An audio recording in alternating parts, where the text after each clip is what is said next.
Saudari-saudaraku yang terkasih, berjumpa kembali bersama saya Romo Antoro dalam Renungan Harian Sabtu 1 Agustus.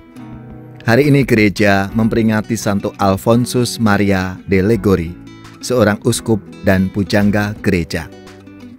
Semoga kita bersama keluarga selalu dalam keadaan baik, sehat, dan bersemangat. Hari ini kita akan merenungkan Injil Yesus Kristus menurut Matius bab 14 ayat 1-12.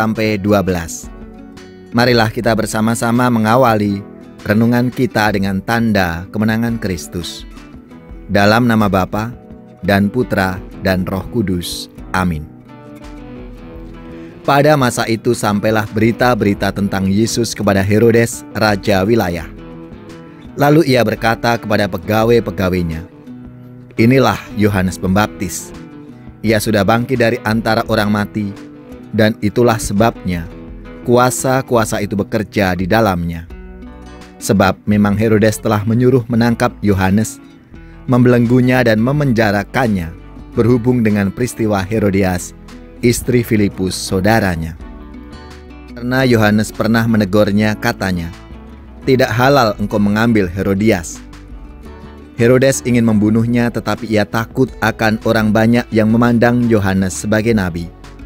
Tetapi pada hari ulang tahun Herodes, menarilah anak perempuan Herodias di tengah-tengah mereka dan menyukakan hati Herodes, sehingga Herodes bersumpah akan memberikan kepadanya apa saja yang dimintanya. Maka setelah dihasut oleh ibunya, anak perempuan itu berkata, 'Berikanlah aku di sini kepala Yohanes Pembaptis di sebuah talam.' Lalu sedihlah hati raja, tetapi karena sumpahnya dan karena tamu-tamunya yang diperintahkannya juga untuk memberikannya, disuruhnya memenggal kepala Yohanes, dipenjara, dan kepala Yohanes itu pun dibawa orang di sebuah talam, lalu diberikan kepada gadis itu, dan ia membawanya kepada ibunya. Kemudian datanglah murid-murid Yohanes Pembaptis, mengambil mayatnya dan menguburkannya. Lalu pergilah mereka memberitahukannya kepada Yesus." Demikianlah Injil Tuhan. Terpujilah Kristus. Saudari-saudaraku yang terkasih, apa kabar semuanya? Semoga di akhir pekan ini kita semua selalu dalam keadaan baik, sehat, dan bersemangat. Hari ini bersama seluruh gereja 1 Agustus kita memperingati Santo Alfonsus Maria de Liguori, seorang uskup dan pujangga gereja yang hidup pada tahun 1696 sampai 1787 dari keluarga de Liguori di Napoli. Alfonsus ahli dalam bidang hukum gereja dan negara. Maka ketika ia ditabiskan menjadi imam, perhatiannya terhadap hukum tidak pernah dilepaskannya. Di dalam gereja yang akibat Jansenisme menjadi kaku dan statis di bawahnya dinamika cinta kasih, ia mendirikan kongregasi Redemptoris, yang lalu menjadi uskup di dekat Napoli, dan meninggal pada usia 91 tahun. Saudari-saudaraku yang terkasih, selamat dan profisiat bagi kita semua yang pesta nama pelindung Santo Alfonsus Maria de Liguori. Semoga semangatnya memberi inspirasi dalam hidup dan karya pelayanan kita. Saudari-saudaraku yang terkasih, seorang nabi harus berani menghadapi tantangan. Dan paling tidak, ia selalu menyuarakan dan menyampaikan firman Allah untuk kebaikan dan kesejahteraan hidup bersama. Keyakinan ini juga ada dalam diri Yohanes Pembaptis. Ia tidak takut untuk melawan penguasa-penguasa yang lalim. Misalnya, ia berani mengatakan terus terang kepada Herodes Antipas bahwa ia hidup dalam perzinahan.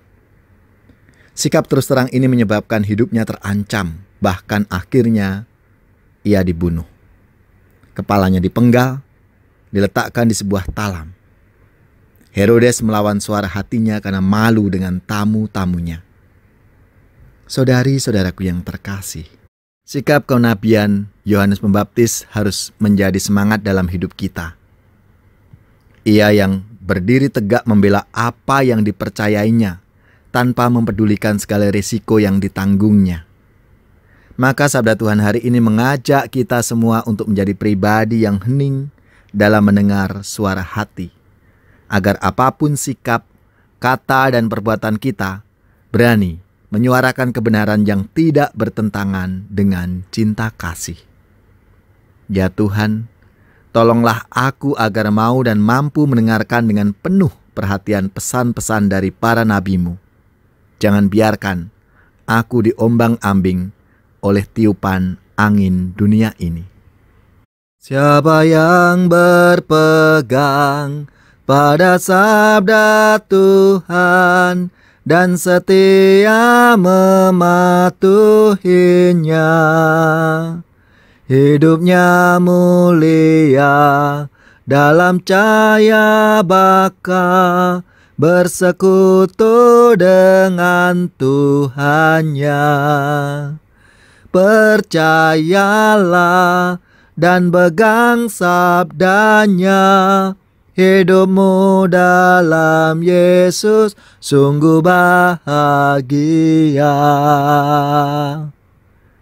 Semoga saudari-saudara sekalian, keluarga-keluarga, komunitas kita, orang-orang yang kita doakan, mereka yang sakit, yang menderita, seluruh tugas, belajar, pekerjaan, usaha, serta karya pelayanan kita dibimbing, dilindungi, dan diberkati oleh Allah yang Maha Kuasa, Bapa dan Putra dan Roh Kudus. Amin.